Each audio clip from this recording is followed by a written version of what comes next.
grab your cup.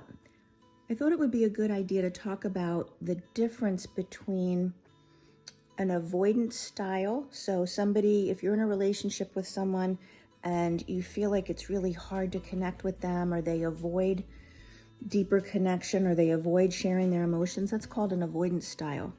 This came up last night. If you may have seen around, once a month, I do a workshop on some topic around the kinds of work that I do with clients. So last night was the December workshop, and the topic was different styles of behaviors in relationships. All right. And there's some recognized different styles that people can have.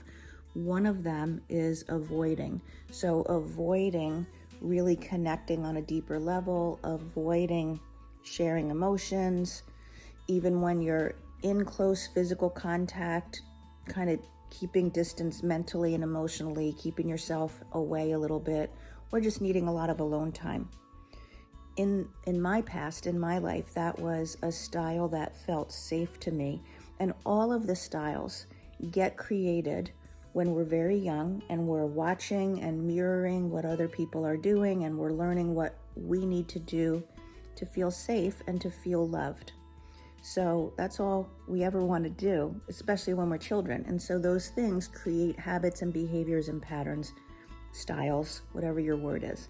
So an avoidant style can feel similar to, in a lot of ways, what it feels like to be in a relationship with a narcissist, because some of those behaviors are the same. But what's important, the difference that I want to talk about, because this came up in the workshop and I thought, oh, that could really be, I think, something great for people to understand. There's a huge difference in the energy and the intent behind those behavior choices. Okay, so hold on. A person with the avoidant style is just looking to feel safe, to have their nervous system feel calm and peaceful, and it doesn't when they feel like people are being too clingy or demanding too much of their time. It just doesn't feel safe.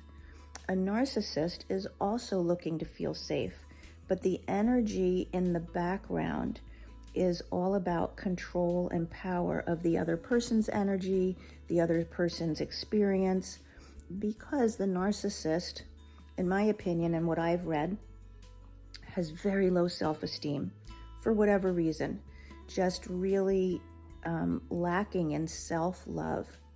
So by dominating and controlling and gaslighting the people around them, they keep getting a sense of their own power back. So there's an energy behind those behavior choices that's all about power and control. It's not the case for the avoidant person. The avoidant person is just trying to feel safe. They don't want to control you. They just aren't sure how to get close. It feels uncomfortable to share emotions like that.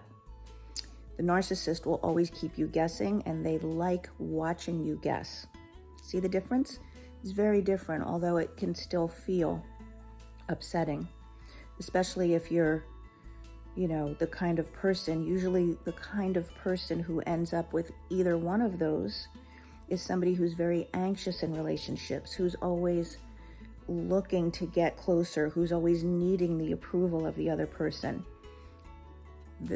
That's couples who wind up together, which can be a really difficult and painful experience. So that was, a little bit of what we got into in the workshop last night. But there's so much on the internet about narcissism and narcissists, and there's also a lot about attachment styles. And I just thought this was a very important distinction, because if you can understand, if your partner does tend to be avoidant and keep a little distance, not fully connect, if you can understand why, it can really alleviate the conflict around that, or it can alleviate if it's painful for you around that. And if your own styles are either avoidant or anxious, not narcissists. I don't work with narcissists, but I do work with people who are looking to transform whatever the patterns and habits that they've held in their lives that have continued to not work and continued to be painful and continued to stress them. Those patterns are able to be transformed. You're able to shift all of that if you're willing to do the work. It's not necessarily an easy thing, but it's absolutely possible. As someone who, in my life in the past, in relationships, being avoidant was my tendency. It just felt safer. I had a place where I had my heart guarded, wall up, because growing up for me, that's the way that I learned to feel safe and to not deal with things that were painful. And if I can transform it, so can you. If you have any questions about that, put me in the comments. Let's talk about the kind of work and the outcomes that you're interested in and see if we can make that happen for you. Okay? Have a great day.